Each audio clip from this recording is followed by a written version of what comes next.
سبحانه وتعالى. نويت التعلم والتعليم والتذكر والتذكير والنفع والانتفاع والإفادة والاستفادة والحث على التمسك بكتاب الله وسنة رسوله والدعاء إلى الهدى والدلالة على الخير ابتغاء وجه الله ومرضاته وقربه وثوابه سبحانه وتعالى. نويت التعلم والتعليم والتذكر والتذكير والنفع والانتفاع والإفادة والاستفادة والحث على التمسك بكتاب الله وسنة رسوله والدعاء إلى الهدى والدلالة على الخير ابتغاء وجه الله ومرضاته وقربه وثوابه سبحانه وتعالى. نويت التعلم والتعليم والتذكر والتذكير والنفع والانتفاع والإفادة والاستفادة والحث على التمسك بكتاب الله وسنة رسوله والدعاء إلى الهدى والدلالة على الخير ابتغاء وجه الله ومرضاته وقربه وثوابه سبحانه وتعالى.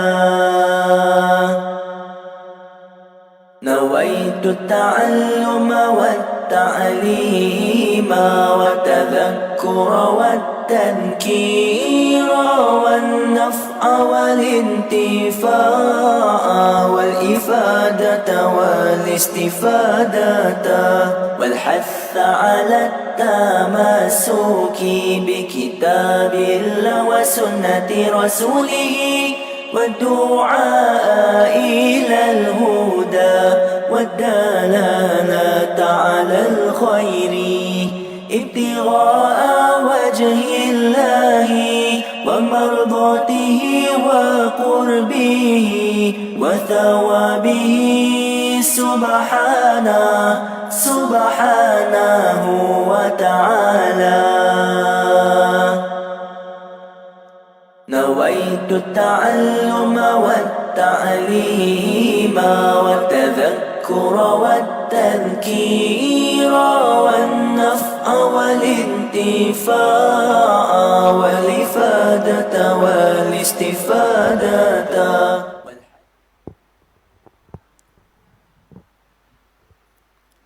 السلام عليكم ورحمة الله وبركاته.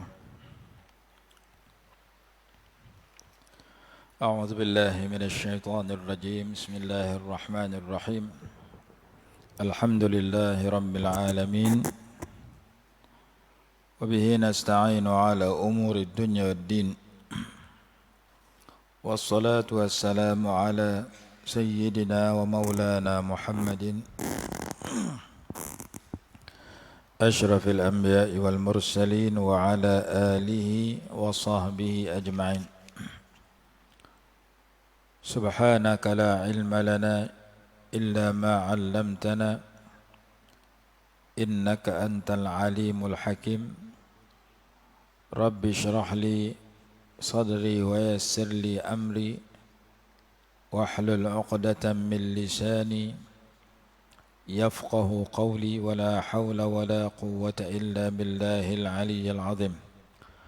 قال الله سبحانه وتعالى: أعوذ بالله من الشيطان الرجيم. كنتم خير أمة أخرجت للناس تأمرون بالمعروف وتنهون عن المنكر وتؤمنون بالله ولو آمن أهل الكتاب لكان خيرا لهم منهم المؤمنون وأكثرهم الفاسقون. Ayat 110 di dalam surah Ali Imran. Kuntum khaira ummatin ukhrijat lin-nasi, adalah kamu sebaik-baik umat yang dikeluarkan kepada manusia. Ta'muruna bil ma'ruf wa tanhauna 'anil munkar. Kamu semua menyuruh kepada dengan kebaikan, kamu menyuruh dengan kebaikan dan kamu melarang daripada kemungkaran, dan kamu beriman kepada Allah Subhanahu wa taala.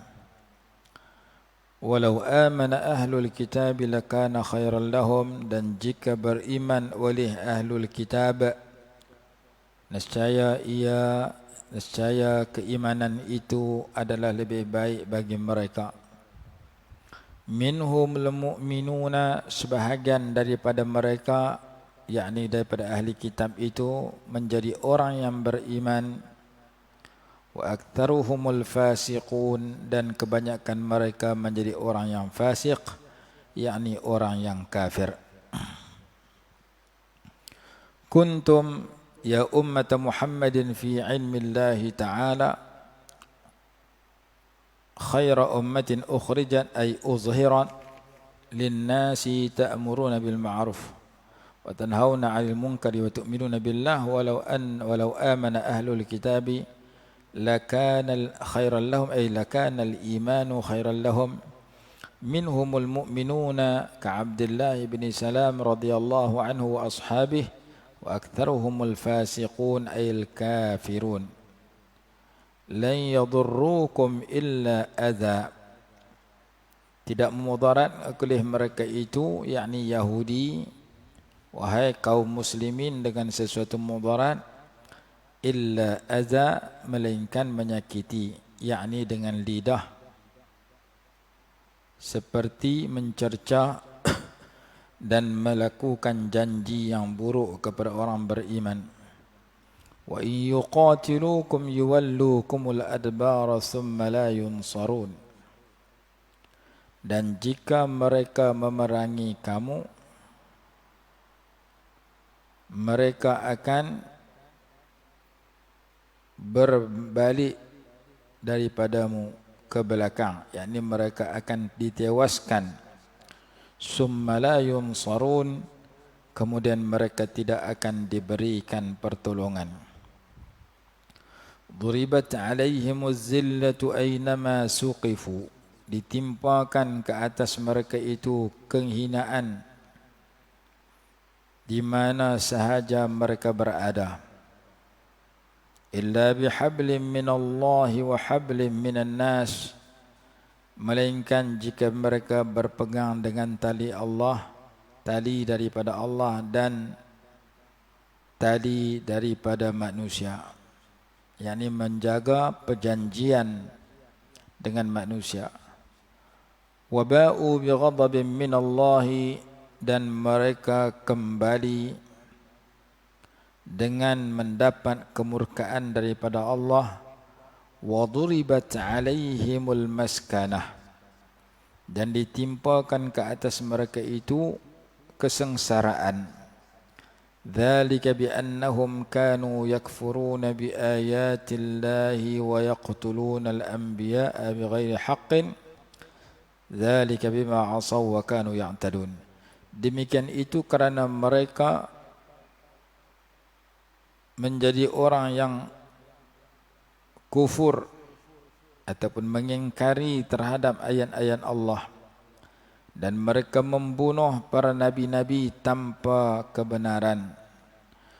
Demikian itu kerana mereka melakukan maksiat dan mereka adalah orang golongan yang melampaui batas.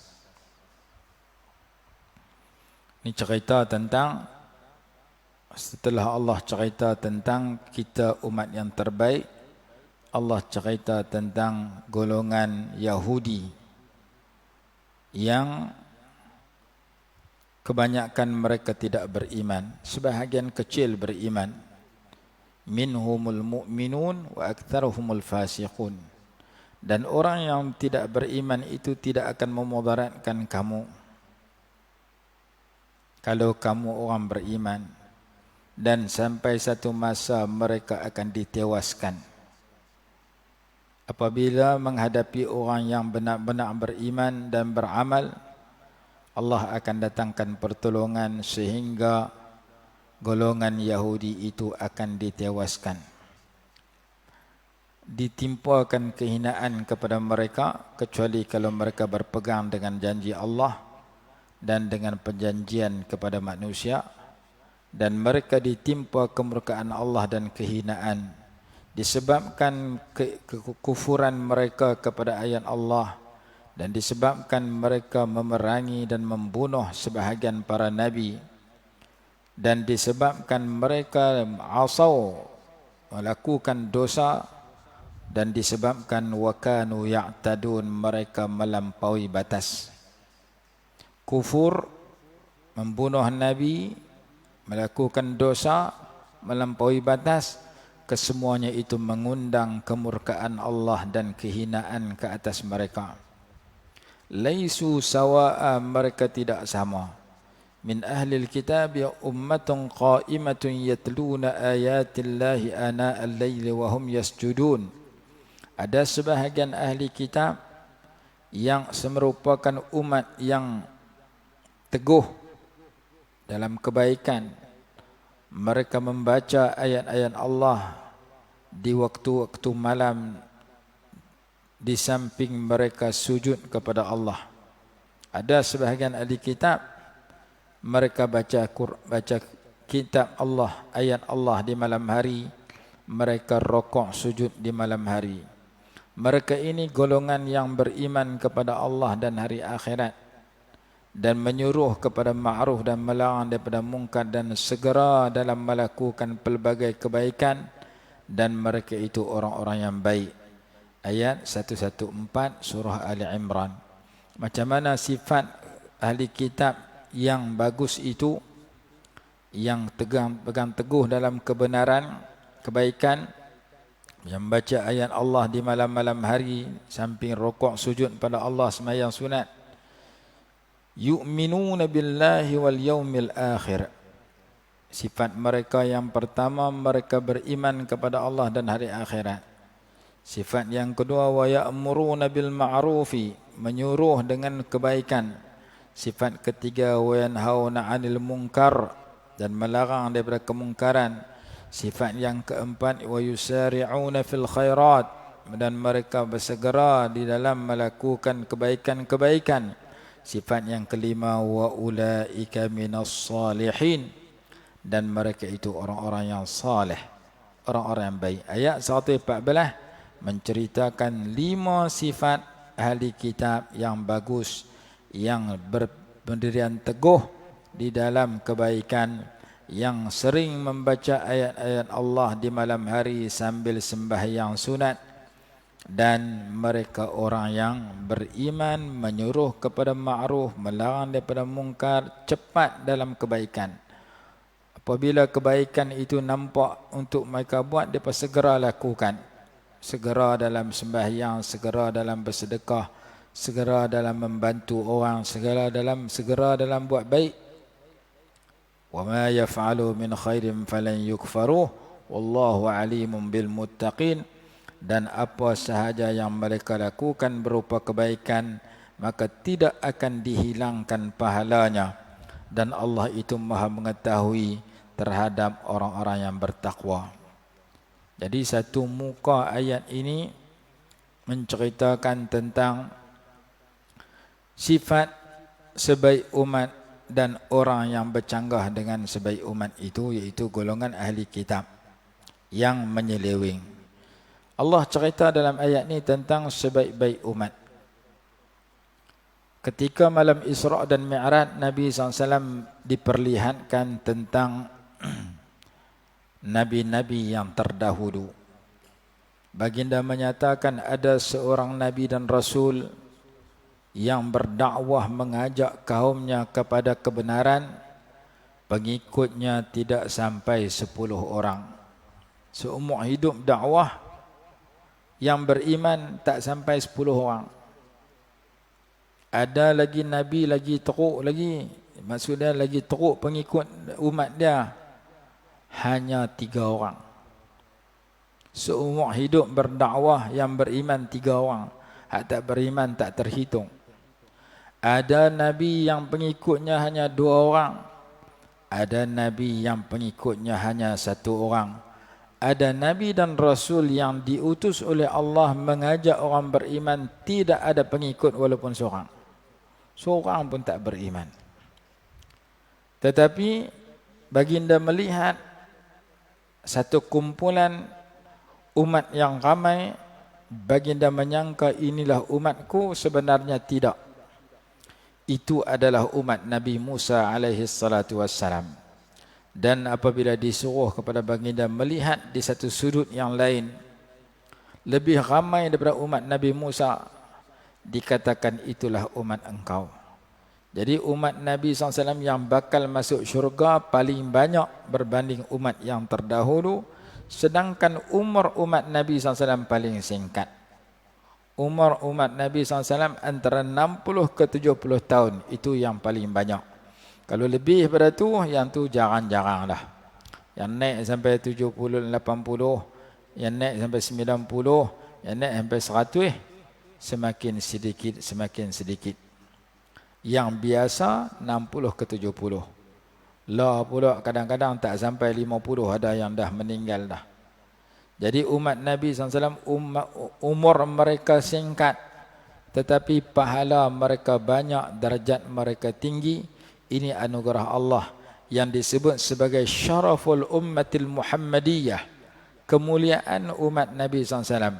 Ada satu kitab karangan Said Muhammad bin Alawi Al-Maliki rahimahullah, tajuk dia Khasaisul Ummatil Muhammadiyah ataupun Syaraful Ummatil Muhammadiyah.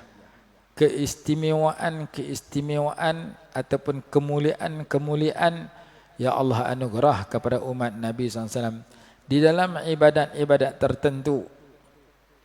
Kelebihan pergi masjid sekian, kelebihan bersedekah sekian, kelebihan sembahyang sunat sekian, kelebihan menuntut ilmu sekian, kelebihan qiyamul lail, kelebihan istighfar, kelebihan selawat. Disenaraikan hadis-hadis tentang kelebihan-kelebihan amal ibadat yang Allah anugerah pahala dan anugerah pemberian-pemberian istimewa daripada ibadat-ibadat yang dilakukan. Jadi khairu ummatin, sebaik-baik umat itu adalah kehendak Allah yang Allah anugerah kepada kita. Pada malam Lailatul Qadar ataupun pada malam nuzul Al-Quran pada bulan puasa, dikatakan oleh ulama di dalam kitab mereka bahawasanya kitab suci Al-Quran itu merupakan kitab yang terbaik berbanding dengan kitab-kitab yang terdahulu. Diturunkan oleh Allah Tuhan yang Maha Baik melalui malaikat Jibril, malaikat yang terbaik. Diterima oleh Nabi Muhammad SAW, Nabi yang terbaik dan makhluk yang terbaik, dengan bahasa Arab yang merupakan bahasa yang terbaik. Disampaikan kepada umat baginda yang merupakan umat yang terbaik. Jadi Quran ini, yang kait dengan Quran, dia menjadi terbaik. Seperti orang yang beriman dengan Quran, seperti orang yang mempelajari Quran. khairukum man ta'allama al-Qur'ana wa 'allamah. Orang yang paling baik di kalangan kamu ialah orang yang mempelajari dan mengajarkan Quran. Hadis Imam Bukhari, riwayat Sayyidina Uthman ibn Affan radhiyallahu anhu. Sayyidina Uthman dari riwayat hadis itu, dia kata, aku dengar Nabi SAW habaq, khairukum man ta'allama al-Qur'ana wa 'allamah. Orang paling baik di kalangan kamu ialah orang yang mengaji Quran dan mengajar Quran. Dan dia salah seorang yang diberikan satu sikap yang luar biasa, iaitu salah seorang sahabat yang terlalu suka baca Quran. Sehingga diriwayatkan dia kalau baca Quran satu rakaat semayang 30 juzuk khatam. Semayang apa? Semayang witir. Semayang witir satu rakaat, baca Fatihah, baca Alif Lam Mim, penutup dia minal jinnati wan nas. Terlalu suka dia baca Quran sehingga dia mampu mengkhatamkan Al-Quran 30 juzuk dalam satu rakaat semayang. Seorang lagi sahabat nama Tamim Ad-Dari radhiyallahu anhuma. Sayyidina Uthman radhiyallahu anhu, Sayyidina Tamim Ad-Dari, dua orang sahabat ini dicatatkan dalam beberapa kitab adalah orang yang mengkhatamkan Al-Quran di dalam satu rakaat semayang witir.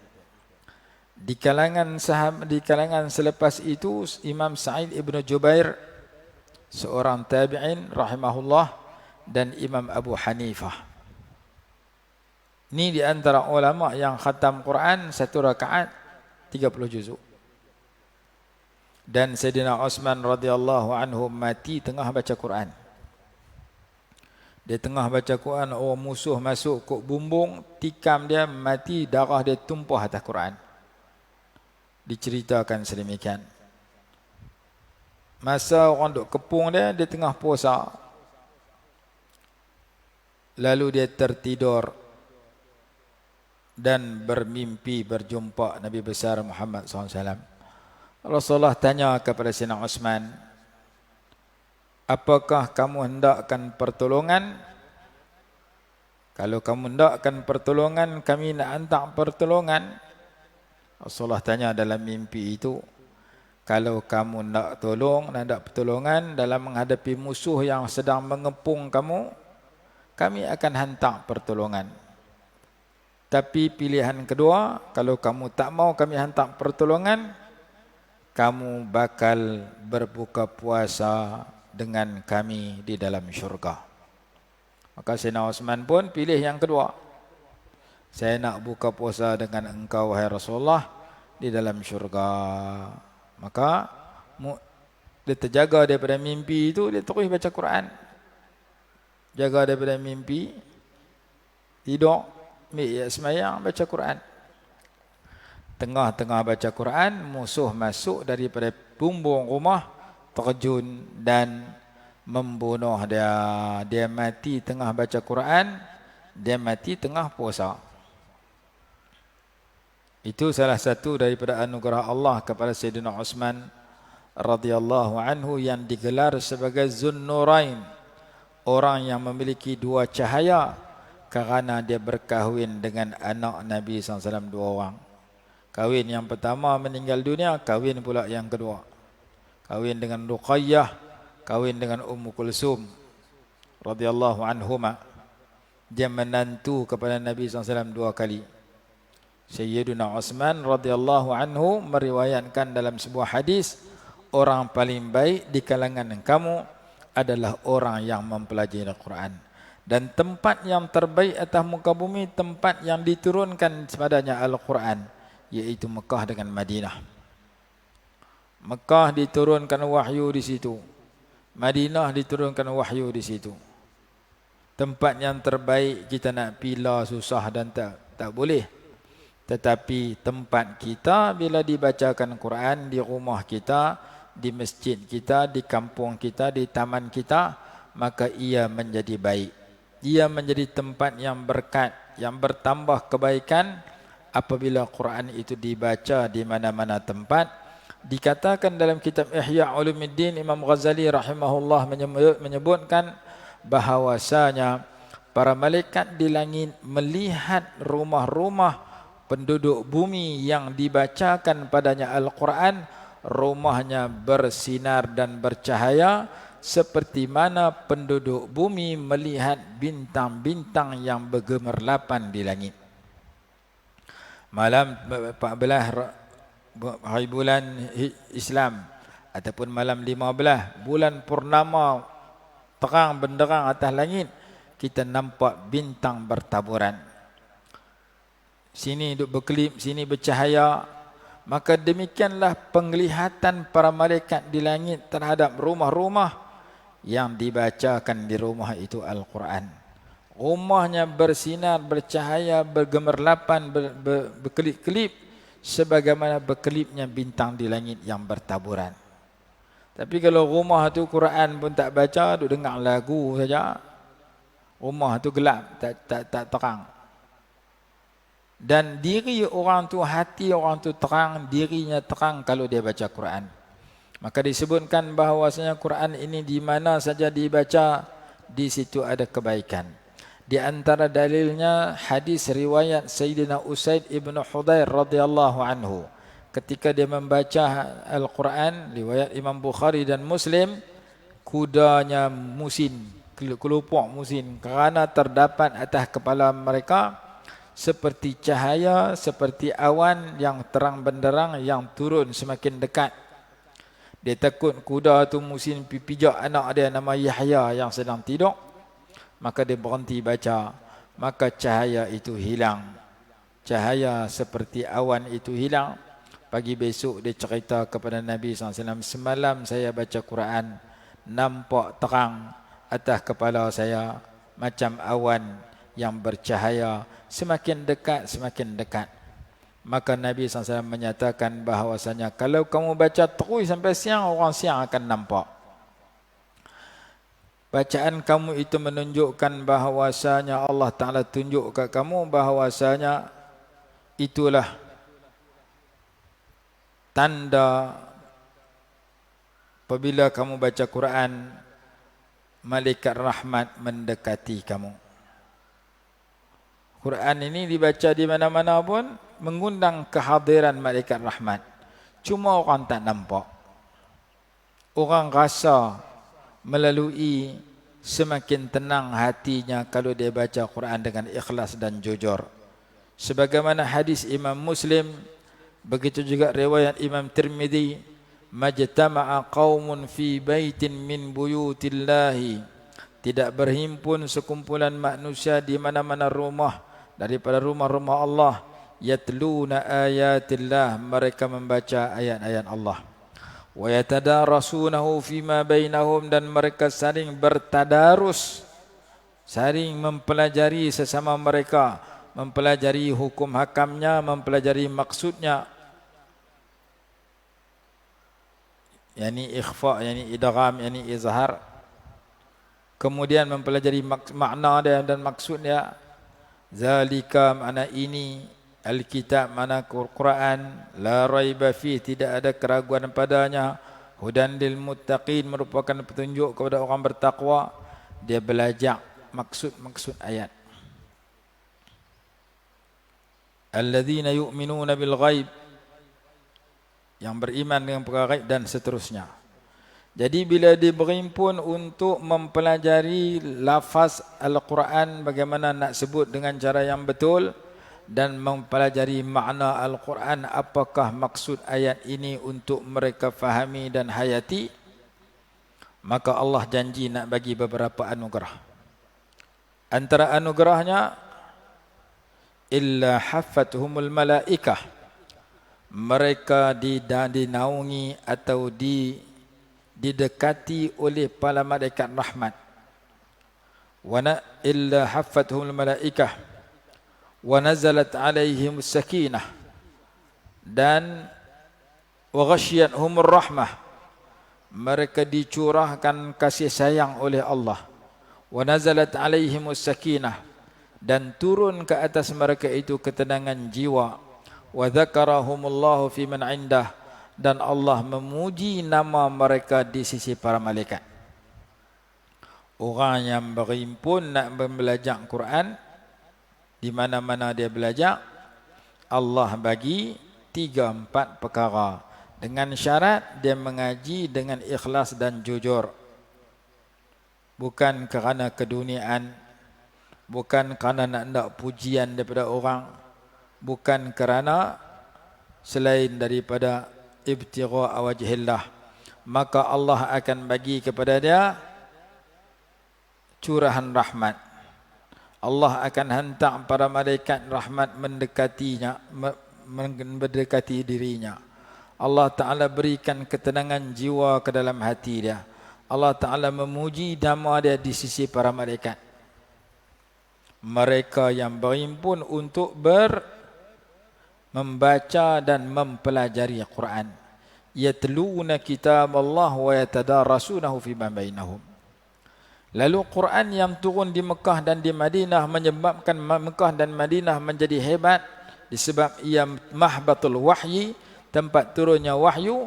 Juga diberikan kelebihan kepada selain Mekah Madinah apabila selain Mekah Madinah itu dibacakan wahyu itu. Di rumah kita ke, di kampung kita ke, di taman kita ke, bila Quran dibaca di situ, maka di situ mengundang ketenangan jiwa, di situ mengundang kehadiran malaikat rahmat, di situ mengundang curahan rahmat, di situ menyebabkan orang-orang yang terlibat di dalam majlis itu dipuji oleh Allah di sisi para malaikat. Ada seorang lelaki datang ke majlis itu, majlis zikir itu bukan tujuan nak hadir pun, tapi saja kebetulan singgah kerana tujuan yang lain. Allah curahkan rahmat dapat ke orang tu sama. Dalam majlis ilmu, dalam majlis Quran, dalam majlis zikir, orang tu mai singgah bukan pasal nak mengaji, bukan nak zikir pun, tapi saja singgah. Mungkin dia singgah saja nak masuk bilik air Ustaz.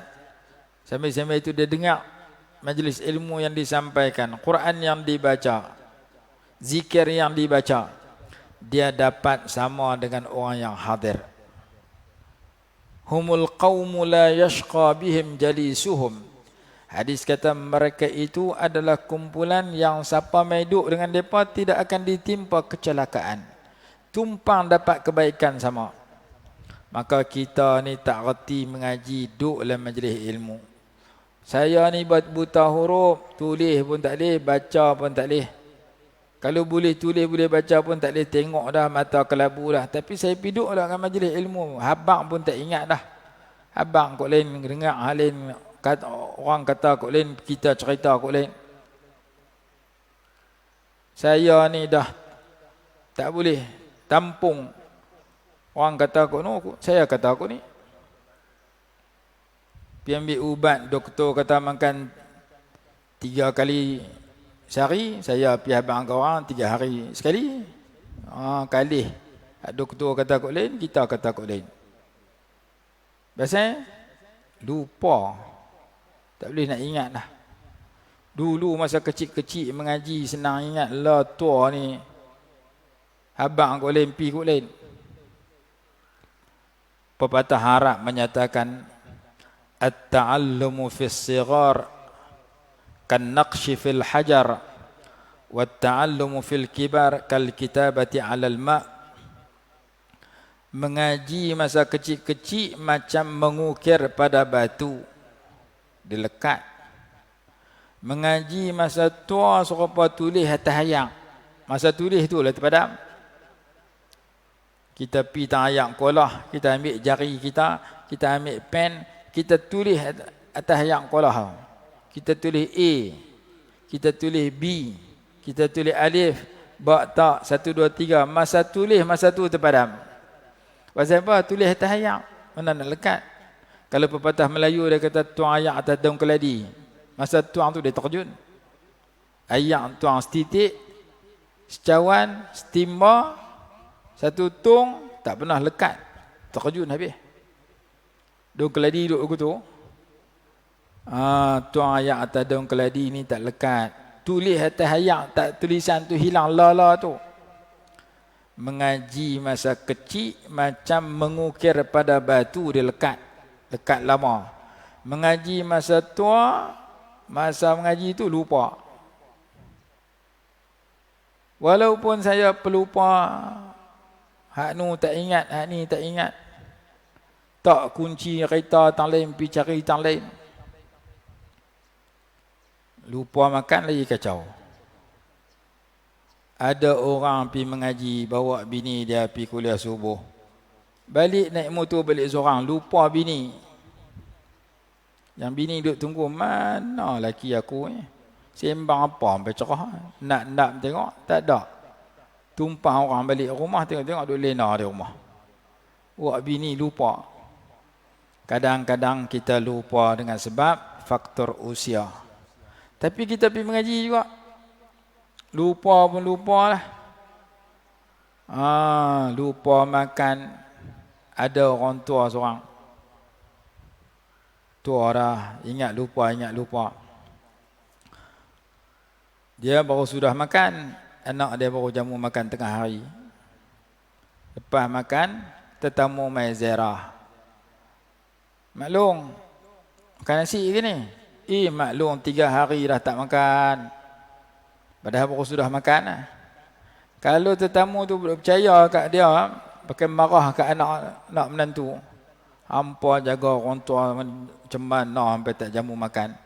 Dia baru sudah makan 5 minit, 10 minit. Bila orang tanya, dia kata 3 hari dah tak lalu makan. Dia lupa baru makan tak sayang. Umur 70-80 lupa. Kita walaupun lupa tapi kita masuk mengaji juga.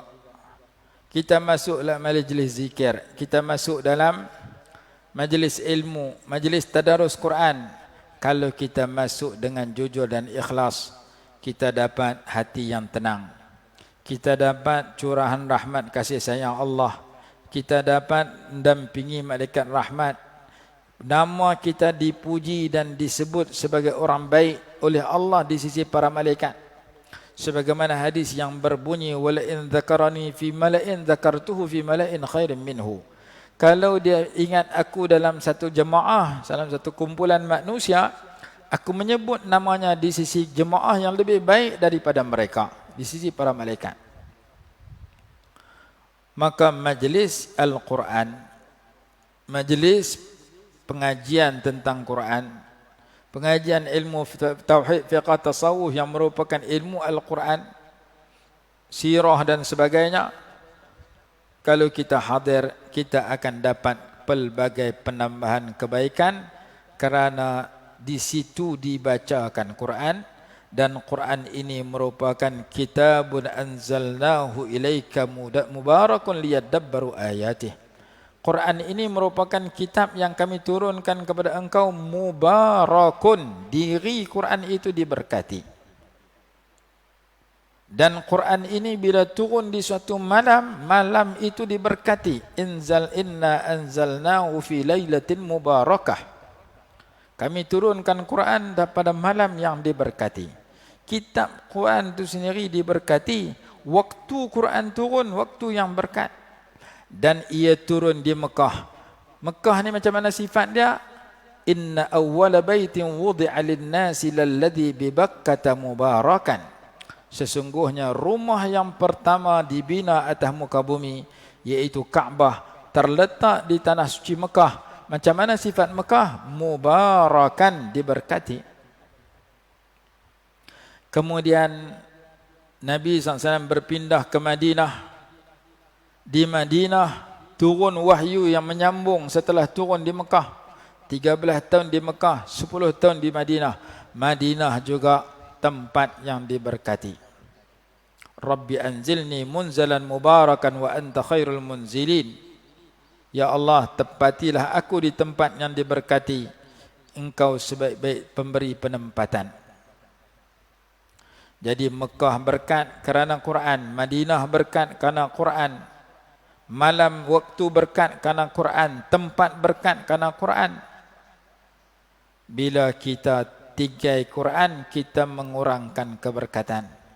Dan sewaktu kita baca doa qunut, kita semua meminta Allah bagi berkat kat kita. Wa barik li fima a'taita. berkatilah untuk saya di dalam segala sesuatu yang engkau berikan kepada saya. Dan sewaktu kita baca tasyahud awal, tasyahud akhir, di situ kita menyebut dan menghendaki keberkatan melalui lafaz yang berbunyi Assalamu alayka ayyuhan nabiyyu wa rahmatullahi wa barakatuh. Wa barakatuh ujung tu berkat. Maka perkataan berkat ini wajib disebut dalam tasyahud akhir, sunat disebut dalam tasyahud awal, sunat disebut dalam doa qunut, dan hak tu kita baca hari-hari. Maka orang yang membaca dan meminta keberkatan, apa makna berkat? Berkat mana bertambah kebaikan. Dia kena cari majlis yang berkat, dia kena baca kitab yang berkat, dia kena dampingi hadir ke tempat yang berkat, dia kena cari waktu-waktu yang berkat, dia kena cari orang-orang yang berkat, yang bertambah kebaikan. Dan kebaikan itu, keberkatan itu berpunca daripada manusia mencari dan tidak meninggalkan kitab yang amat berkat yang diturunkan kepada umat yang terbaik, yaitu umat Nabi Muhammad SAW. Kamu menjadi umat yang berkat apabila kamu menjadi orang yang ta'muruna bil ma'ruf wa tanhauna 'anil munkar wa tu'minuna billah. Kamu menyuruh kepada yang baik dan kamu melarang daripada mungkar dan kamu beriman kepada Allah Ta'ala. Walau amana ahlul kitab lakana khairan lahum. Kalau orang-orang ahli kitab, puak Yahudi, mereka beriman, nescaya keimanan mereka lebih baik. Tapi apa yang berlaku, minhumul mu'minuna wa aktsaruhumul fasiqun. Sebahagian mereka beriman dan kebanyakan mereka fasik. Fasik dalam tafsir Jalalain kata kafir. Ahli kitab tu sebahagian beriman, sebahagian tak beriman. Bukan tekan ahli kitab, sebahagian daripada umat manusia pun begitu. Maka dikatakan bahawasanya umat Nabi SAW ni terbahagi dua. Satu nama dia ummatul da'wah, satu nama ummatul ijabah. Siapakah ummatul da'wah? Orang yang perlu didakwahkan, yang belum beriman. Siapakah ummatul ijabah? Umat yang telah menyahut seruan Allah dan Rasul, iaitu beriman. Kita orang beriman, kita ni ummatul ijabah, umat yang menyahut seruan Allah dan Rasul kepada kebaikan. Mereka yang belum beriman ataupun sudah beriman tapi masih tidak melakukan yang diwajibkan, masih tidak meninggalkan yang diharamkan, mereka itu nama ummatud da'wah, umat yang perlu didakwah, yang perlu disampaikan kebaikan kepada mereka. Hak belum beriman diajak beriman, perlu didakwah kepada iman. Yang sudah beriman tapi masih lagi tak buat yang wajib, perlu juga didakwah. Yang ni ketaksiran dan kecuaian ada kat kita. Kita mangkit tidur, fikir makan minum, kita mangkit tidur, fikir rumah kita, pakaian kita, pokok bunga kita, kereta kita, duit kita. Hari ni aku nak makan apa sarapan pagi, aku sakit, ubat aku ada ke tak ada, nak pergi tambah kalau habis, nak pantang ke tak, fikir mbak dunia, fikir sukan, fikir game, fikir bola, fikir politik. Tak ada aku nak fikir nak dakwah orang kafir masuk Islam. Yang menyebabkan kita hidup semua hidup, tak ada seorang pun orang kafir masuk Islam di tangan kita. Kerana kita tak fikir kot tu. Sedangkan tugas mengajak orang masuk Islam itu satu sifat yang cukup mulia.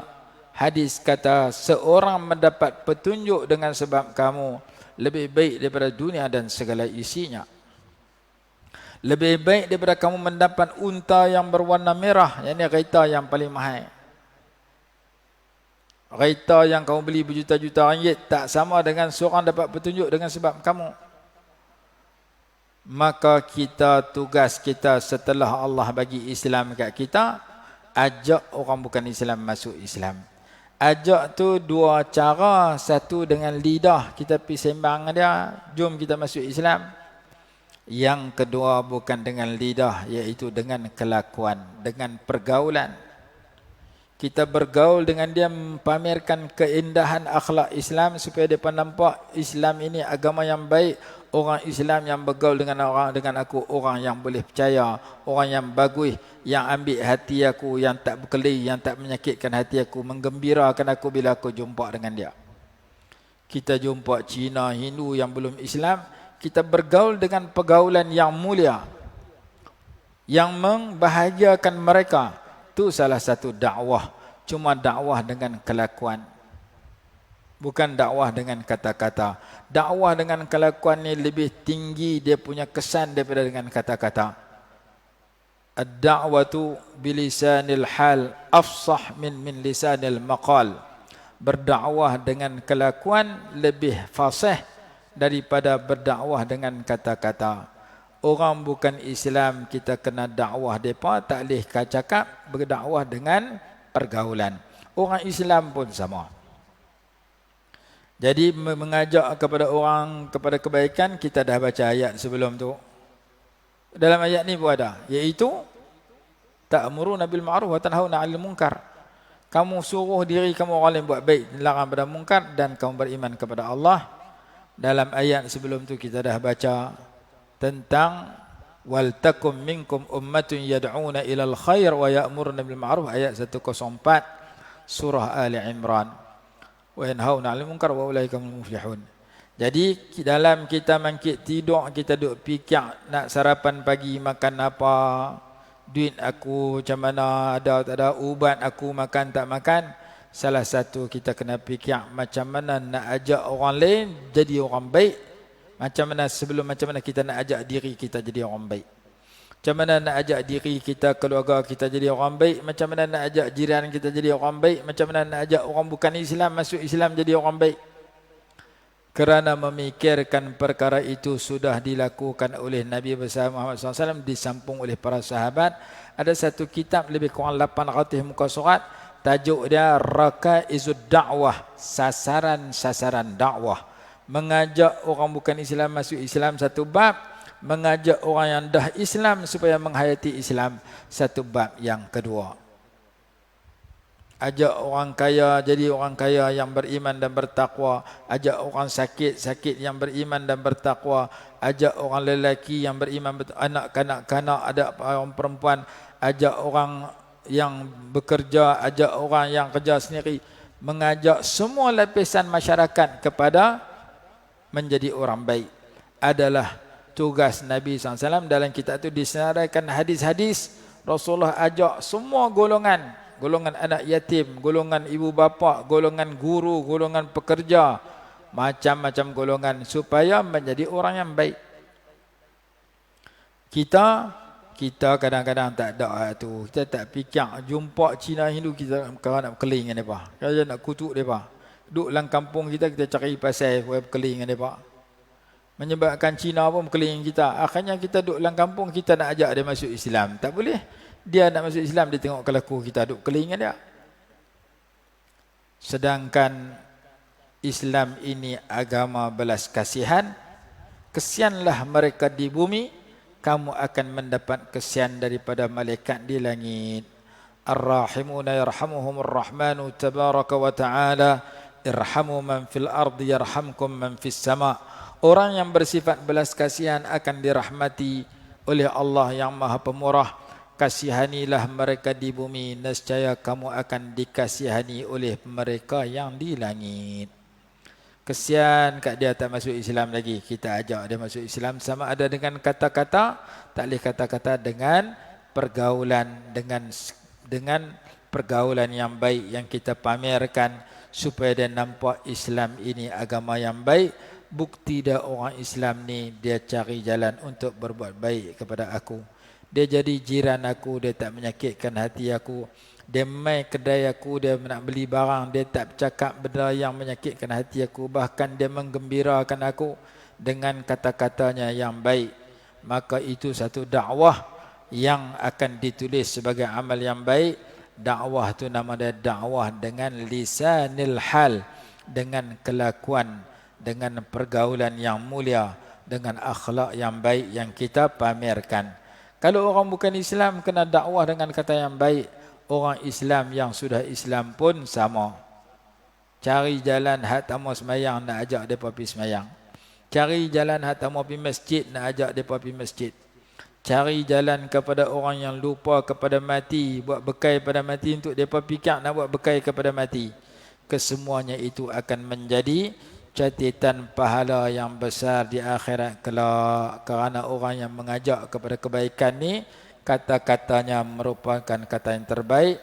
Hari itu kita dah baca ayat dalam surah Fussilat, wa man ahsanu qawlan mimman da'a ila Allah wa 'amila salihan wa qala innani minal muslimin. Masa tidak mengizinkan, mungkin besok kita akan baca kumpulan yang lain pula daripada ayat yang mengandungi perkataan istiqamah. Wallahu a'lam. Bismillahirrahmanirrahim. Alhamdulillahirabbil alamin. Wassalatu wassalamu ala sayyidina Muhammad wa ala alihi wa sahbihi wa baraka sallam. Allahumma anfa'na bima 'allamtana wa 'allimna ma yanfa'una warzuqna 'ilman yanfa'una bi rahmatika ya arhamar rahimin. ربنا آتنا في الدنيا حسنة وفي الآخرة حسنة وقنا عذاب النار. صلى الله على سيدنا محمد وعلى آله وصحبه وسلم. الحمد لله رب العالمين.